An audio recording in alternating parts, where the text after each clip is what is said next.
Go. Hello. Welcome everybody back to another family gathering. We always stare at the Hello. first couple of minutes like are we actually doing this? It doesn't seem real. Anyway, I'm gonna let you guys introduce yourselves because I'm a terrible host. Somebody go. Jess, you go first. Hi, I'm Jessica. And I'm Doug. I don't know. Were we supposed to say something else? We're so weird. This is gonna be a weird night. I can feel it. All right. I knew it was gonna be a strange. I knew it was gonna be a strange night when I forgot my laptop adapter, and that's why I'm in this book corner. I thought that was an aesthetic choice. No, maybe, but He's no. gonna review like a bunch of books. Yes. Anyway, in preparation for tonight, I wanted to preface this by saying that it is Lord Love's Church's 41st anniversary, and I challenged you all to think of a fun fact about the number 41. And anecdotes and stories are welcome. So I know both of you worked very hard on this. So who wants to start? And Heidi's, for those that don't know, Heidi is in the background right now. She's our senior producer. Might become executive producer by the end of the night. We give her a promotion every episode she does. Maybe both. Yeah, maybe both. Heidi's is 41 is 42 minus 1. That's her fun fact about 41.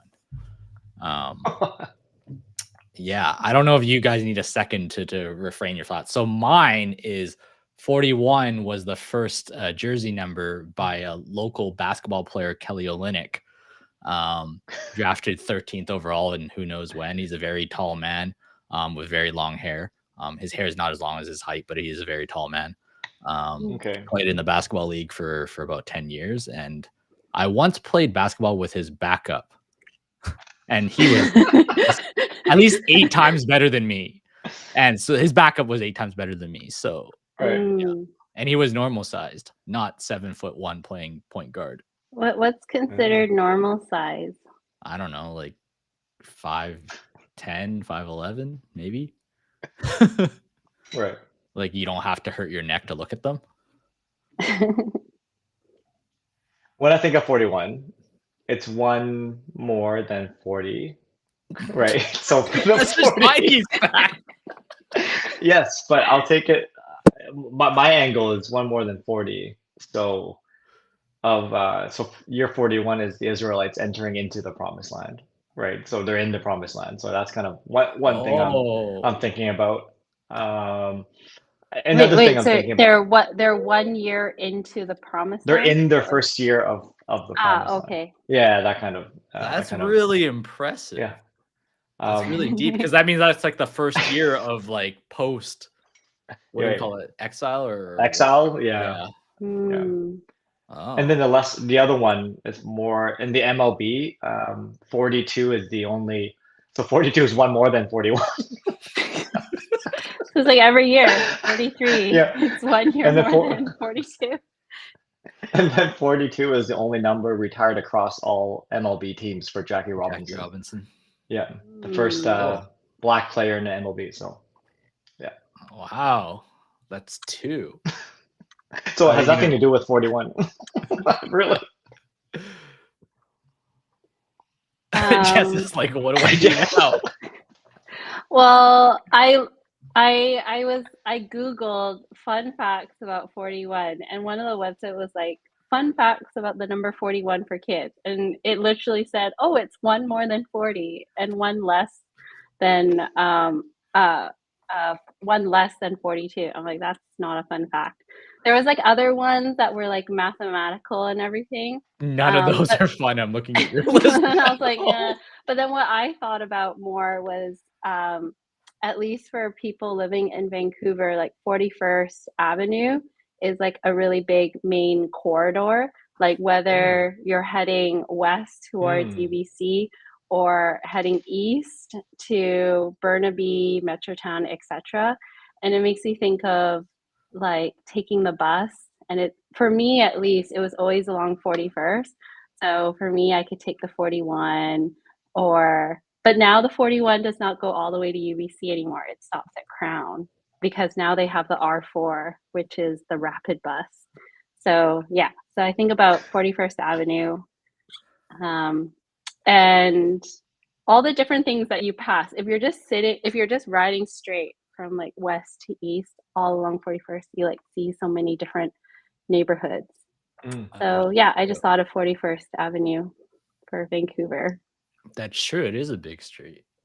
Yeah, I remember if you ever like take the bus for its entirety of a route, you can see quite a lot of like the changes in Vancouver and how different it is. Like as you're moving either west to east or east to west, north, south, whichever way, quite a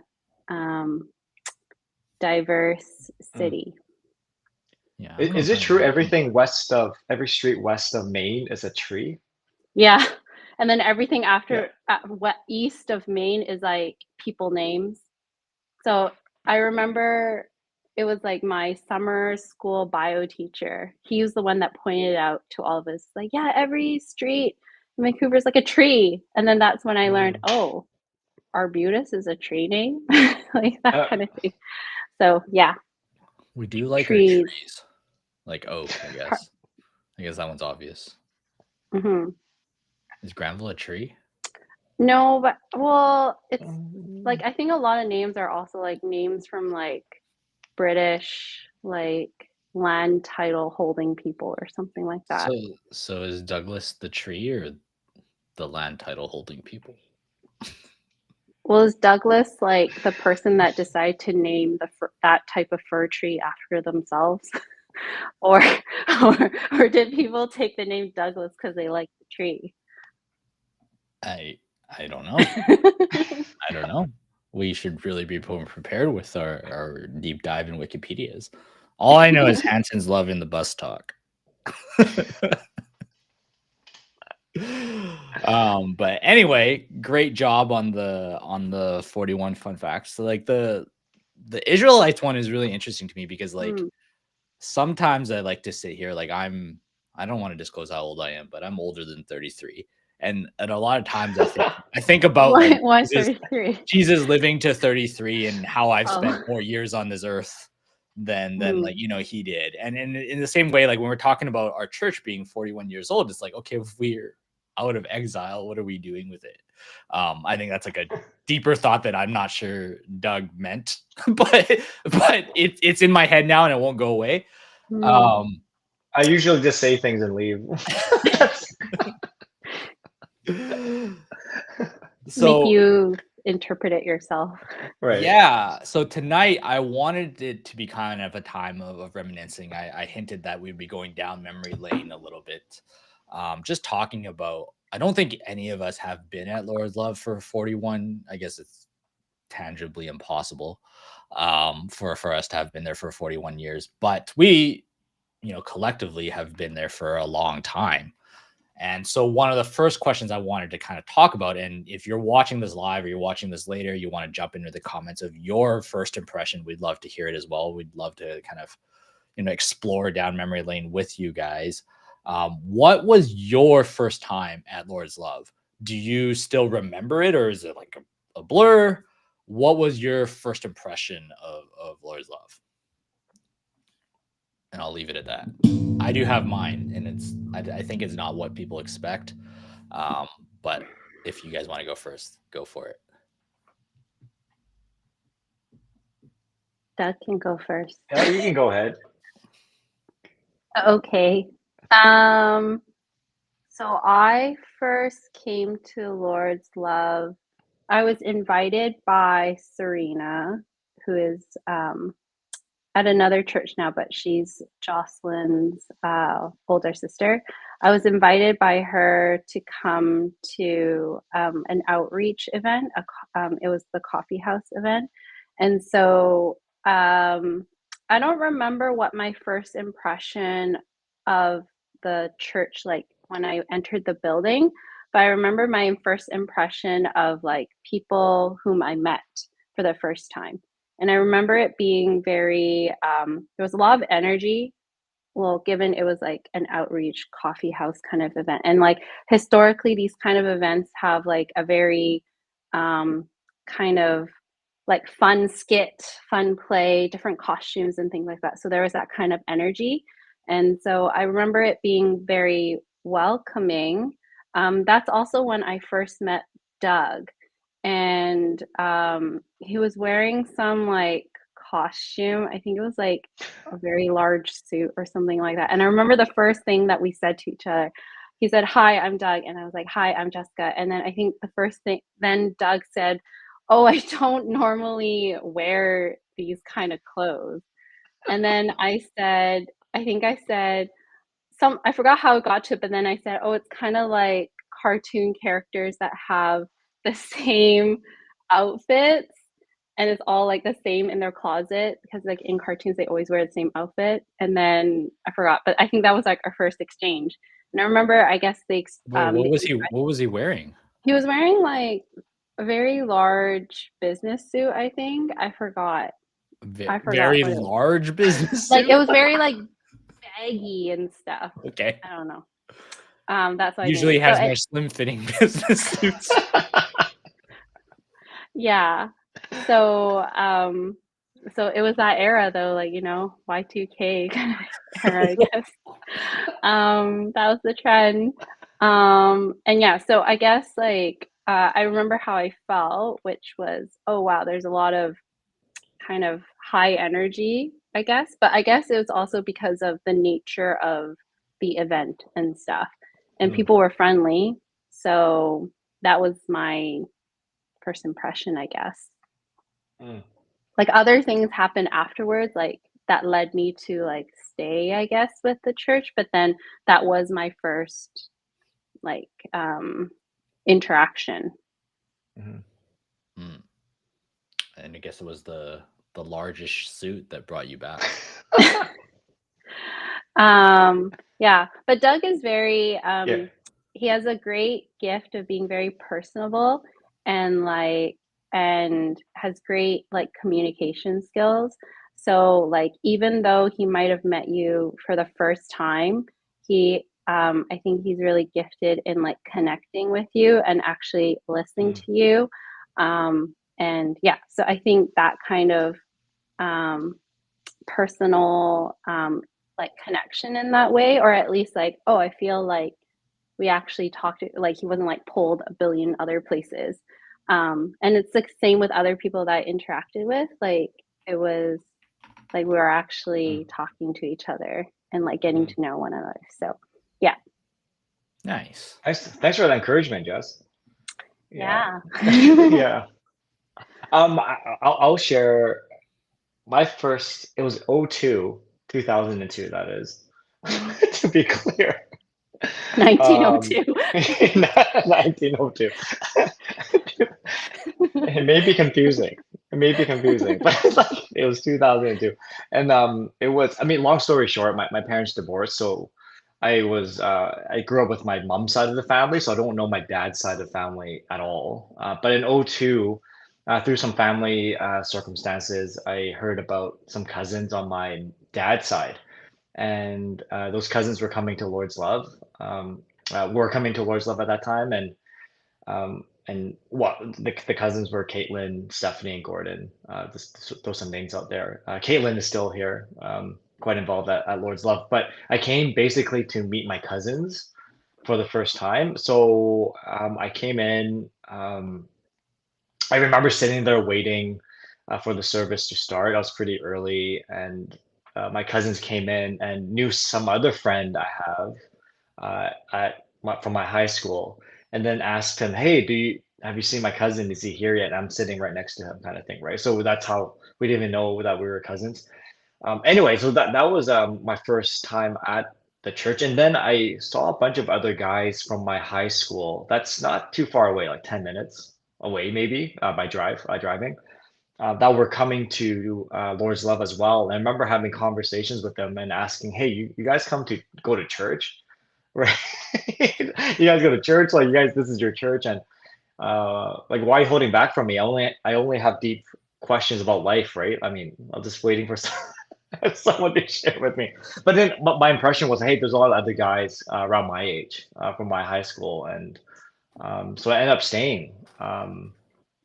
Yeah, yeah, that was my first time coming. I don't remember too much else besides there were quite a few people around my age I was able to connect with. I was able to that resonated with my experience and had a lot of questions about faith as well. So I think we all walked with each other as we progressed and grew in our faith.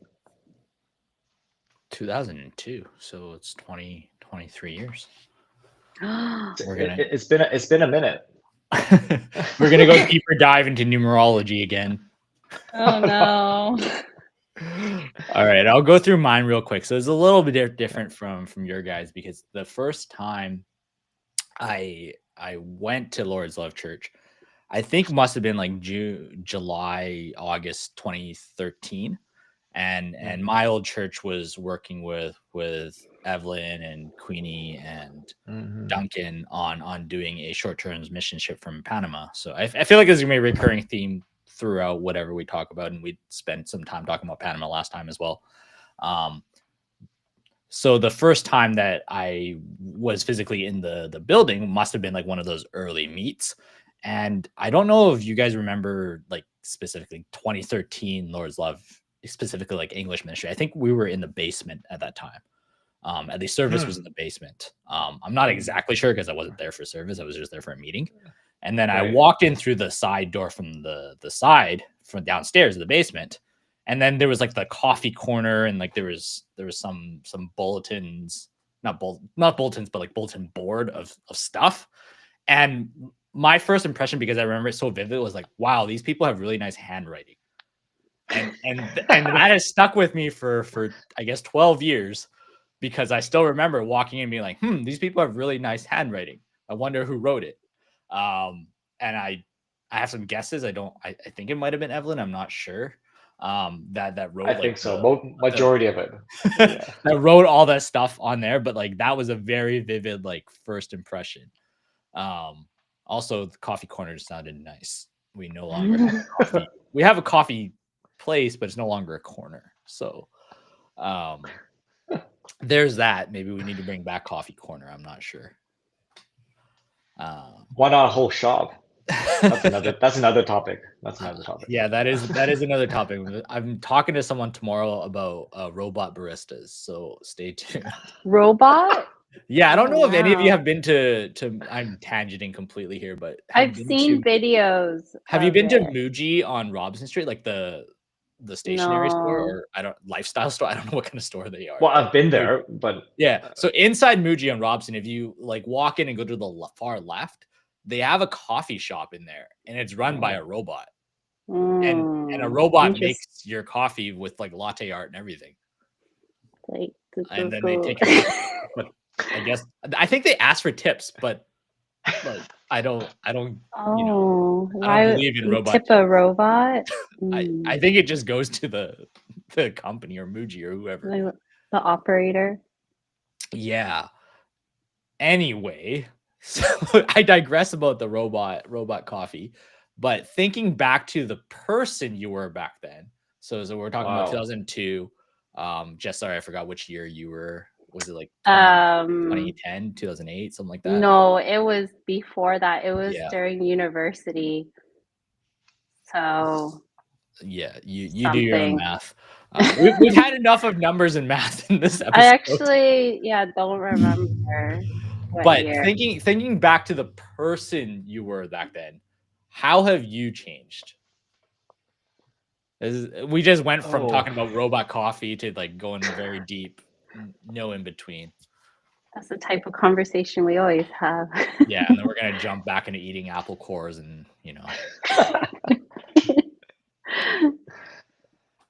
One of my on a random note, I did that in front of my student, and she was so shocked. She's like, "You ate that?" I'm like, "Yeah." It's like I'm still shocked. Like I shocked an 8-year-old, because I was eating an apple in front of her. Yeah. For those that missed last episode, Jessica eats the whole apple, the core included. Do you eat the stem too? If it's there. And then she follows that up with saying if you eat too many apple cores, you get like mercury poisoning or something. Arsenic. Yeah, that's better. It has to be a lot. A lot. Like I was talking to Jess about this, and she said, "Oh yeah, there was a guy who like saved a bunch of apple seeds and put it in a jar, and then one day he like ate it, and then he died because of arsenic poisoning." I was like, "Oh wow." I think there may have been other problems with this man Maybe. who's Anyways, saving the cores. Anyway, yes. I can start. So I guess the time where I first started coming to Lord's Love, it was actually a very interesting point in my life because um, before that, I actually took a break from going to church. I grew up at Lord's Grace Church, which is Lord's Love's sister church, and then growing up through then I went into university. And I was like, kind of went through this like, why do I go to church kind of thing? Am I actually Christian? Long story short, through going to Lord's Love, then I was able to kind of grow more personal in my relationship with God rather than it being simply something that I do every Friday and Sunday with my parents. So going from that to where I am now, in between, I think I grew a lot as a person and in my faith, like just also like living abroad and venturing off and then serving abroad as well. So I think like I've grown in my own faith in like my journey, my personal journey with God, and then also, I guess, more confident in who I am, and also like, I guess, leading as well. So, yeah, feel like it's like how I was trying to like think about how many years I've been, and like so much has like from my 20s to now in my 30s, so many like things like happened in between life milestone kind of things, but also like just personal. So I think looking back to who I was when I first came to Lord's Love, I was more of like someone who was seeking to like better understand or build my relationship with God. Whereas where I'm now is like more um what's the word? I'm more confident in it. That makes sense. Yeah. That is all. Wow, that's a good answer. Thank it's you. usually a good answer when we're stunned with silence. Yeah, Or you're processing it. yeah. How I changed? I in so many ways. Like I'm looking back since like '02 again, right? Just I wouldn't imagine myself to be where I'm at now, both physically and also like spiritually, right? In terms of the journey that God's brought me on. Yeah, I think of a few things. I do think since then, I mean, since my teens, I hope that wasn't my teenage years. That was hope. This is That university, was, yeah. like And like a mid thing that 20s. Sam had said was like, oh, Yeah, mid what is it? 20s. He's like, great haircuts or something like that.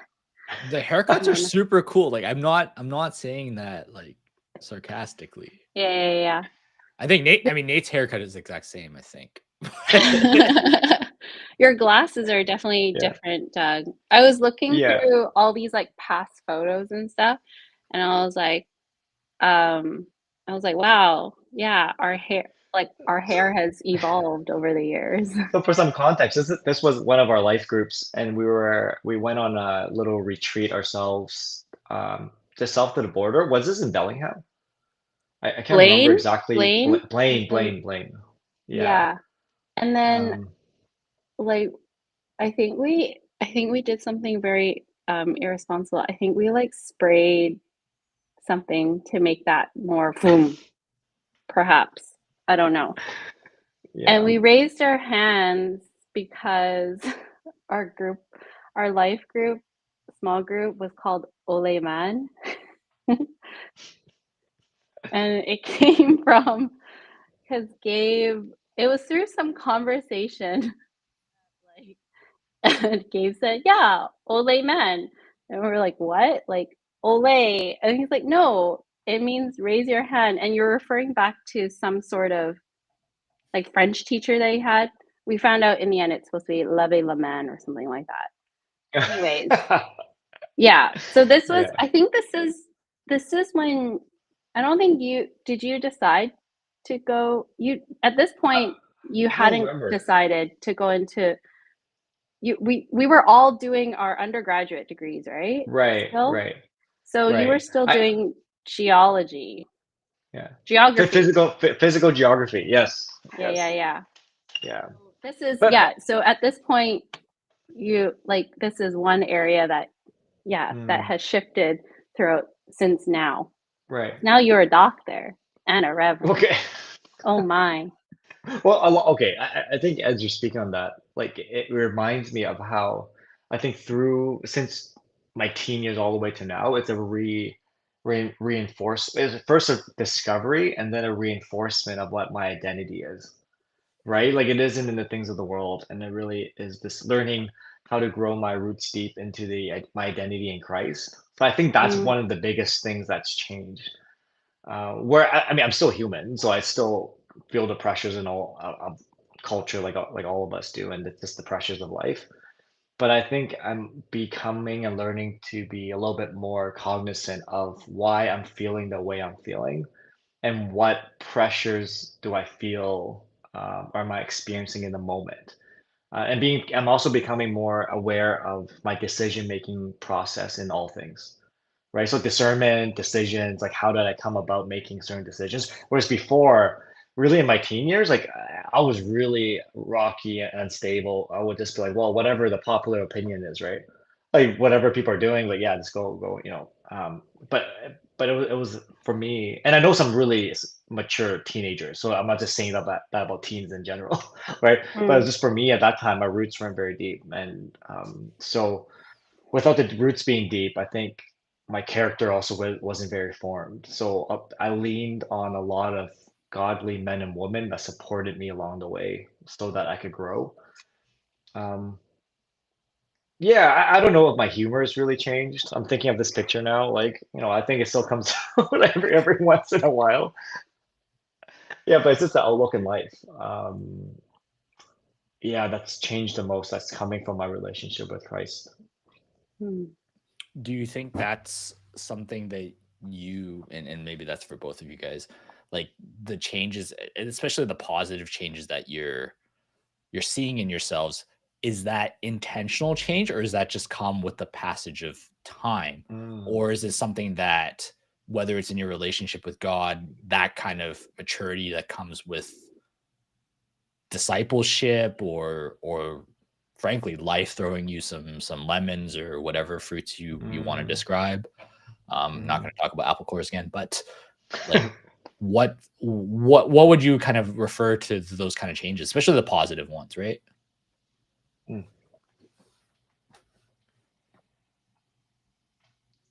And for me, it has really been discipleship. Like a lot of people in my life that believed in me before I even believed in myself, right? That were acting like Christ in my life, if I can say it in that way. Like they were living out the love of Christ before I even understood what the love of Christ is.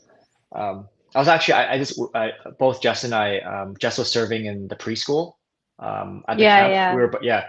Yeah, and I was at the camp serving as well. But it just reminded me of the sermon. I quoted Bonhoeffer. It's always good to quote, but Bonhoeffer in The Cost of Discipleship. He said, Christianity without discipleship is always Christianity without Christ," and that's really something to think about, right?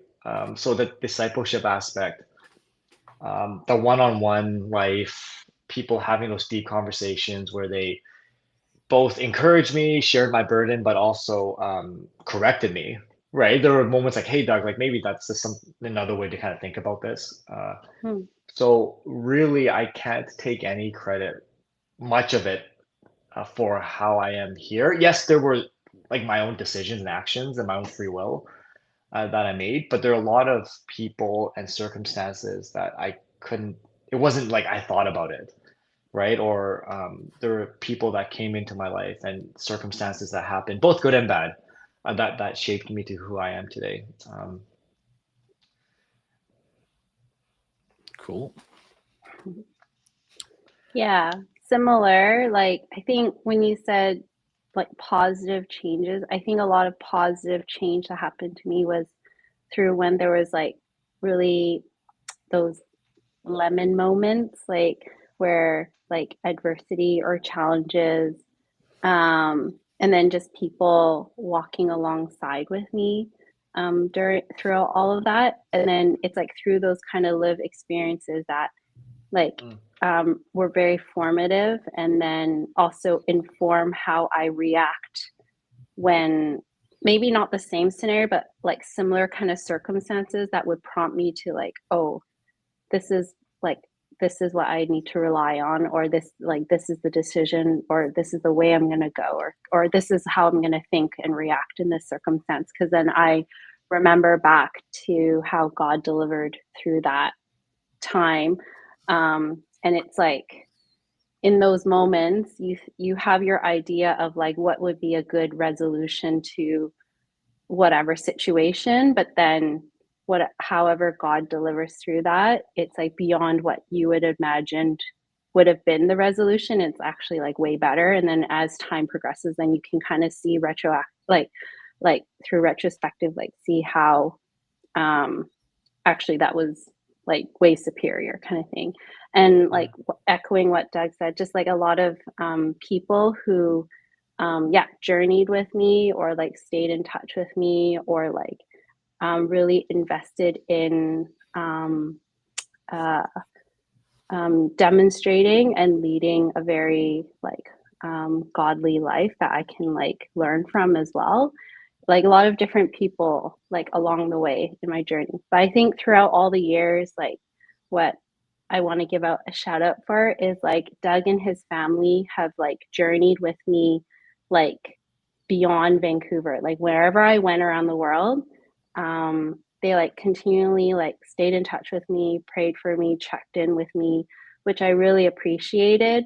And it was also really cool to see how like seeing their family grow when it was like just Doug and Jess, and then there was Cohen, and then there was Ryan, and then there was Hudson, and like kind of seeing that. And then I reflect back on how these kind of like friendships and relationships, not many people can say, oh, I've known this person since high school. I've known this person since elementary. I've known this person since blah, blah, blah, blah, right? Like to actually live like these different life milestones, but also like spiritual milestones, like seeing Doug go from like just like doing his undergraduate degree to then discerning like, oh, I'm gonna go into ministry, and then like progress from there is quite fascinating. It's quite an honor as well. And for some reason, I also have a memory of when you were talking about, Sam, about the basement, and how when you first came, just made me think of like how that basement looked like before, and like how we did this whole reno project of like painting it and everything.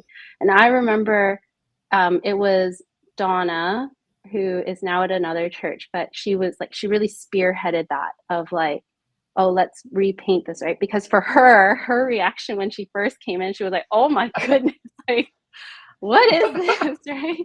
And so like she really spearheaded of like, let's make this place somewhere that we feel proud of, right? Like this is where it was, oh, like, and then there's our Not a gardening painting, project. not a painting Not photo, but painting. similar veins. But the reason why I bring up that was like, I remember painting that, and then Jess came in. They had just come in from scootering, and she had held her helmet like really close to her, like really clutching it. And I was like, okay, I guess she's very protective of it. But the reason why she was doing that was like they had just come back from like a geocaching, like scootering thing, and Doug had just proposed to Jess, but she didn't want to like reveal it to everyone until she revealed it to, I guess, family. So she was like clutching the helmet, hiding her left hand. But yeah, so I just think of that. And yeah, and this picture that we have here, it's me and then Duncan, Joanne, and Doug. We were making the planter boxes. Look how Wow, they're fresh, so fresh. I was like, so fresh. And now they look not so mm, fresh. But yeah, so don't know how we got to that, but just wanted to give a shout out to that. mm, Yeah, mm, it's always interesting coming from my point of view because I didn't grow up with you guys. I would say I did grow with you guys. mhm. Um, my experience is a little different, but like I pulled this picture up from this was the first That's first good. STM team. Oh my Um, goodness. Wow. we were all quite a bit younger, well, like 11 years younger, whatever that time was. And I always like this photo as well because not many people know Evelyn actually plays the guitar. So The I secret's out now. I keep pulling this photo up whenever I get the chance because she likes to hide some of her skill sets. But when I was kind of asking myself this question in the last, I guess we're at 2013 to now 12 years, something like that. It's really interesting because I think I'm in my, I guess, mid late 30s now. Well, that's the first time saying that out loud. That's depressing. Not really. Mid I late feel like 30s. we go through this age where up to a certain age, maybe like you're 17, 18, you feel like you don't know anything about life. And it feels that way. And for whatever reason, maybe it was like my arrogant like early 20s or whatever. There's a moment when you're like for me, I think it was like 18 to 28, something like that, whatever, where I felt like I already knew everything. Mm, And I yeah. don't mean like I actually know everything, but when I approach the gospel, when I talk about things like, well, how to become a Christian, it felt so like rehearsed to me at the time, right? Like we have like the four spiritual laws to how to become a Christian. We can kind of rinse and repeat. And frankly, in some ways, Christianity almost felt a little bit boring or tedious to me because it's like, okay, well, I heard the gospel. I believe in the gospel. I believe that Jesus died for me. I believe that my sins are washed. It's like, now what? Right. Mm, And what's weird about it is it doesn't make much sense. But from that age when that photo was taken, where I felt like I understood life or I understood the gospel, to now, I feel like I know way less than I did 10 or mm, 12 years ago. mm, And mm, what I would mean for that is today or even this year, I'm relearning things like how to run. And this is very practical, right? Like left foot, right foot. I'm mm, trying to learn volleyball with some folks at church, and they're teaching me which foot I should jump off of. Like these are very basic human movements that rudimentary children learn, right? mm, That Cohen has learned through camp. I'm learning how to use my voice when I'm singing again. Like all these things are things that I've done for decades, and now I'm mm, relearning and understanding that's deeper than I thought it was, that it's harder to learn than I thought it was. And at the same time, when I think about the gospel, now that I've seen, my friends have kids, I've seen friends lose kids, I've seen friends lose parents, lose family members, lose grandparents, whatever. I've known a lot of people now have suffered a loss now that age I'm at, right? And then mm, trying to put that my position of understanding God and how he let his son die for us, right? Like it hits very, very different than me at the age of 28. mm, Um, and it's not that the facts are different, the facts are exactly the same, but my understanding of it is very different. And I feel like I have so much more to learn now Hmm. than I ever did at 28. Hmm. I'm just guessing I was 28. I actually have no idea. At some age. um, but that's kind of I don't know. 'Cause I guess 'cause Doug and I are the same age. Like I don't know if you resonate that at all because I mean, like you've preached now for 10 years and the gospel hasn't changed, right? And I'm getting a question in the audience saying, what's the four spiritual laws? I will let right. the Reverend Doctor take that. Well, yeah, like in terms of if the gospel is, if Christ is a diamond, right? As our life change, we see the diamond from a different angle. Like the diamond has been the same diamond the whole time. We're just seeing it in a different light because of a certain context. And I think like both the mountain moments and especially the valley moments, like the trials, it's when we see Jesus a bit clearer, because of what we're going through. I might get this information wrong. I'm trying to do a bit of searching. I think the four spiritual laws came from, is it Bill Wright? Something like that. I might have got the name wrong, but he's from Campus Crusade. He came up with like a way to think about the gospel, and something. The first one was like God loves you. Second one is like He made you and He created you. The second one's like we've sinned and we've separated, and then the third is like Jesus is the only way to find this fulfillment in life. And then we have to receive Jesus as a savior, like something along those lines. That's like it's a way for us to summarize and understand the gospel. It's very Good good for a question, pop Rosalind. quiz. Yeah, good question, Rosalind. It's very good for a pop quiz. It's Good something to like that. clarify as well Yeah. for the audience. Mm. Yes. Oh, I see a link. Yeah, that's good. Yeah. Search it up. Yeah. Fact check me.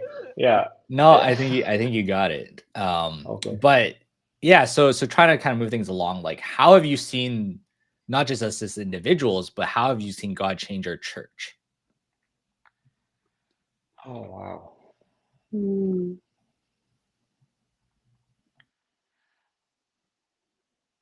What, I feel like actually just adding on, not adding on, it's just this thought has sparked this thought in terms of, because of the lived experience as we all get older, I feel like from our congregation specifically anyways, English ministry is become more generationally deep.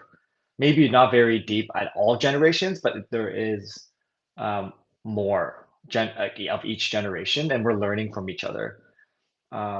And I think because we live with each other for longer periods of time through, like you said, Sam, the suffering, through the high moments, through the good moments, all the retreats, all the rough parts of what church looks like all that has formed us, I think character-wise, like whether we know it or not, like when we're in proximity and relationship with people that are different from us, I think it rubs off on us, and it shapes and it forms us. And it's like the illustration of pebbles. No, sorry, another geography illustration. Right, as pebbles going down the stream, right? They knock into each other. It's hard. It may be loud. It may be rough, but we smooth each other out in a good way, and we become this refined. I was gonna say thing, like for lack of a better word. Stone. Our life, yeah, our lives become more reformed, refined. So however churches, yeah, so I feel like um, physically though, like more recently, we have a lot of babies, right? So I'm just thinking like tangibly, physically, like we have a lot of babies coming. I think in the next like 2 month and a bit, it's gonna be like 3 babies at least, right? Like something like that. So I think we're learning as a church what church looks like. Like we're learning in another way, well, what does ministry look like as we grow in all these ways, as our families grow? What does it look like to rest well, even though life is like so chaotic and there's so much going on? What does it look like to support each other when we feel like we're at a wit's end? So um, those are some of the first things anyway, that okay, my last point here is like I think as we live with each other through all the experiences, we don't only see each other better, we see Jesus clearer as well, like through it because of all the different experiences. That it might not be my experience, but because someone else is going through it, it helps me to see as well. What about you, Jess? For me, I was kind of like in an interesting position because I would, over the past like 10 years or so, I would pop into Vancouver intersperse, like, oh, what's that word? Yeah, the like come in at various times. So I wasn't necessarily like part of the journey or the process. So I would come in and I would see like a snapshot of like where some progress had led to this point. And then time would elapse and I would see again. So one kind of physical thing that I would notice is that when I would come back, it was like, oh wow, this child the last time I was here did not exist, and now they are born, right? Or like, oh wow, like Cohen is walking now, or like, oh wow, Cohen is talking now. So those kind of physical, like as in our church population. So we go, yeah, sporadic, great. No, this is another word, intersparse or whatever. Anyways, so yeah, so seeing that. But I remember one thing that stood out to me was when I came back one time and I was surprised. I was pleasantly surprised. Like I saw Duncan leading worship, and then like I was like, oh wow, right? Like because prior to that, like he was kind of, I guess, viewed more as like, oh, young XYZ kind of thing, right? And never really like, I guess, considered like leading role, at least from my perspective of like before, of like how he was perceived, right? But then coming back and seeing him like being a leader in that way, I was like thinking, oh wow, a lot of growth, I think, has like happened within the congregation as well, of um like personal growth, I guess you could say. And so it makes me think about how as we like have more years with each other and experience life with one another, and we see like like babies and like families grow in this way, I think there's a more awareness of like how to invest in families in helping them grow, and also investing in like building up like the next generation, in a sense of like kind of enabling them or helping encouraging them to view themselves as leaders, and that not being necessary based off of like, oh, at this age, like when you're this physical age, right? Like kind of instilling the idea of like no matter what, like you can all lead in different ways, if that makes sense. Yeah, I think that ties in well with the next topic, which is what lies ahead for Lord's love, Mm, and for yourselves that excites you. Um, I think today was the day that the newsletter went out, right? And it was talking about Mm, living life missionally, mm, and I think a lot about how there's different people in different walks of life within our congregation and within our community here. Some have young children, some have older children, some are children. I consider myself one of those. Um, and and all of it, I think, in those walks of life, I think we're coming to a realization that like life looks different worshiping even in the same church as you're in those different life stages. But our calling to be missional doesn't necessarily change. It's just mm, the things that we do may be different. I'm going to give Anna a shout out here because I think a couple of weeks ago we were in prayer meeting together, and she talked about how she kind of randomly bumped into somebody literally on the street. I think it was on Fraser Street, and she kind of helped them out. Some I can't remember if she was talking. She's in the chat, so she can she can confirm or deny how I'm telling the story. But she met somebody and she kind of helped them find a specific walk or some sort of kitchenware, and they got into conversation, and eventually she kind of got connected with somebody else that was like a friend of hers who then she mm, brought to church, right? Like that is textbook missional. mhm. I think the next time I walk into a kitchen store will be my first time. So I don't think that path works for me, right? But then what is my version of that, right? Like, and then I'm challenged, even though I shouldn't relate to Anna's story at all because I don't walk on the street and I don't go to kitchen stores, and I can't pick up a conversation like she does, right? But what is my version of that? And I think my answer for Mm, kind of this is is this concept of same but different, mm, where we're kind of in the space together. There's going to be different ministries for different folks, and I think one of the things we're slowly becoming comfortable with, especially when we talk about it at our English committee meetings, is this idea that every ministry we're investing in, everything we build, is not necessarily for everybody.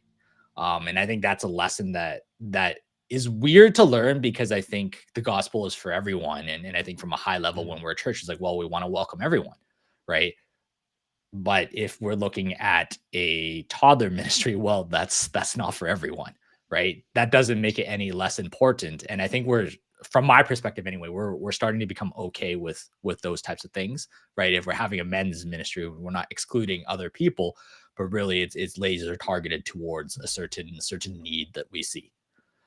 So that's my answer. What are your guys' thoughts? What excites you in terms of, the next 41 years? Oh my. We're out of exile now.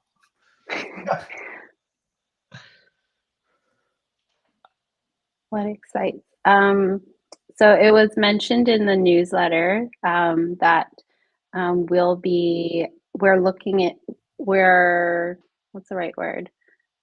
We will be restarting or bringing back the model of like life groups or small groups. So I really look forward to that because it's just an opportunity for like people, whether they are at the same life stage or different life stage, to like come together and fellowship and grow with one another. Because yeah, I feel like there's so much to learn from one another, like especially when like everyone's like kind of different careers or different life stages or different experiences, because I feel like through kind of diversity you learn so much. And like Doug, you mentioned like the idea of like a diamond, right? Like what came to mind was like a diamond has so many facets within it, and everyone experiences God differently through the lens of their lives. And so you learn so much from hearing people's testimonies or sharings, and just seeing how God works in different scenarios beyond just our one perspective. And it just kind of broadens our understanding and kind of challenges our own understanding of God too, from beyond what we just think of like in our own box. So I look forward to life groups because it's a great opportunity for people to like gather and like learn from one another and like get to know one another as well.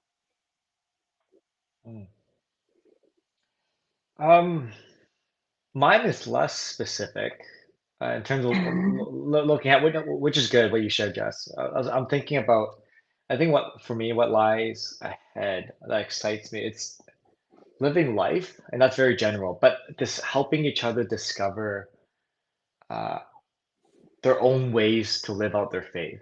Let's just say it that way. Mm, Like so, like helping people like live out their faith in their own context. And our church is made up of so many different stories, so many different backgrounds, mm, and there's not one answer for everyone, right? In terms of how to live up their faith. Yes, there's one gospel as we mentioned, but and there's one diamond, but many facets, right? Like there's a lot of ways to kind of look at it. So I'm excited to be in people's lives and to see how God works in their life, and I'm excited to help them discover that, and to walk with them through that, because that enriches me and my own faith as well as I learn from them. Another side is actually the next generation of leaders that are coming, that are going to lead the church. I think that excites me in terms of what God's doing here with the young adults and mm, with the youth, and just the chain of discipleship that we're mm, all sowing into. So that excites me. I don't know what it's going to look like exactly, right, fully, but I do know that next generation is full of gifts and talents and passions that I know nothing about, right? mm, So that they're going to need to carry the flame of the gospel into their own families and friends and and pass on to the next generation too. So that's what I've been thinking about quite a bit. And even just today, Pastor Howard and I were talking about like a really fancy term, like situational leadership. Like, what does it look like to walk alongside someone depending on where their life is, like where their context is, and to disciple them and to walk with them. And it's not about what I think they need, but what um, where they are and what they actually need instead of what I think they need, right? So that points to what you were sharing about Sam too. I see the Philippines verse, so I'll let you. No, I think that You summarized it well. This is Philippians 3:13-14 for anyone who's listening and not watching. We do have the verse up on the screen, but I'm in the interest of time, I'm not going to read it out. But it is there, and I think where I kind of prefaced this before, and I know we're running a little bit over time, so thank you for staying with us, even though we're past our 7:45 time. Is that it's great to reminisce and it's great to be nostalgic, because I think a lot of times, especially when you've been in church, when you've been a Christian for a long time, you tend to forget where God, those moments of God in your life, right? And for some more disciplined people than I, like, they keep diaries, they write notes, they have things that they can go back and reminisce. But at the same time, it's not just about, hey, like, yesterday was so great, tomorrow doesn't look as good, right? Like, we're called to kind of press forward to win the prize, and kind of keep pushing forward to share the gospel, which we're going to hear quite a bit about in the coming days with a couple of missionary sharings. So I think a little bit about that, about having just enough taste of the past, right? So that we don't forget where we came from, but not so much just living in the past, right? Like, we're called to do different things. We're called to move ahead, and we're called to kind of push forward the gospel as well. So on that note, we do have a sharing this Friday coming up. I guess at time recording, we're on Wednesday right now, so it's pretty much about 47 hours away. We're very precise with our numbers here. So the Panama STM team is going to be sharing their experience and their stories from the last couple of weeks that they were back in Panama doing so please do join us at Lord's Love Church this Friday at 7 p.m. I think it's probably going to be an hour, 2 hours ish long. So if you're able to join us, please do. Executive producer, I don't know how to click next on here. So as we mentioned, as the theme of this month's family gatherings, like, it is our 41st anniversary. So this Sunday for service, it's going to be at 10 a.m. It is going to be a joint service with a church-wide lunch after. I believe you can still sign up with Roy. I'm not exactly sure, tangibly speaking, how you do that. But if you can't reach out to Roy and you really want to sign up, just hit one of us up here. We'll patch you through and be the operator. But we'd really like you there. But I think the time change is 10 a.m., not 11, as we've been kind of emphasizing. If you show up at 11, we will, of course, still welcome you, but you will have missed half the service. Yeah, that's the announcements. Let's keep moving. On July 20th, and this is where it starts to come hot and heavy with all the different events, is we have our baptism and membership service going on. Are we talking about who they are? Do we want to give them public shout outs here, Doug? Or are we going to save it as I'm not sure if they've gone through the conversation, but let's save it as a... All right. So surprise. So Easter egg for July 20th. Yeah. We're going to have a baptism and membership service. So yeah, shout out to those folks, and to come at the service. I think that's when we're doing the celebrations there. As I mentioned before, we're also having some missionaries from Ghana come share their ministries with us. That's going to be on July 26th. That's a Saturday at 7 p.m. And that's also going to be at Lord's Love Church. So we're going to hear about Enoch, Janice, and Lucy's stories and their time in Ghana. And that's going to be a citywide event. Citywide. As in, like, CIM Canada is broadcasting that across the city. Broadcasting, so, like, we're they're inviting CTV. Yeah, no. As in, they're letting other churches know about it. Yeah. Sweet. Yeah. So there'll be other guests, I guess. Maybe. Yeah. We're gonna do a live show of family gatherings to rebroadcast the broadcast. Live viewing. No, I'm kidding. We're not doing that. Just come in person. All right. And then the youth and young adults retreat, that is happening August 10th to 13th. The sign up deadline is July 13th. So please make sure to sign up. The registration link is going to be in the description box of this here. And I think there's probably other ways that you can find it as well. But if you don't sign up by the 13th, you're too late. If you have questions, contact Emily or Katie. Yeah, overflowing. And speaking of too late, our VBS is officially sold out. So I'm not sure why I'm announcing this, just for FOMO, I think. So if you're a child and you're watching this live and you haven't signed up for VBS, too bad. We're looking for helpers, yes, volunteers. That's right. We are looking for helpers. So if you are a child and looking to join VBS, but you have no seats, maybe you can pretend to be a helper. We do have strict rules about that. I'm just kidding. Also, you probably shouldn't be watching this. And finally, as always, we have our birthday shout outs. Wow. Yay. Somebody else read these names. Hey, did Ashley and Rachel have the same birthday?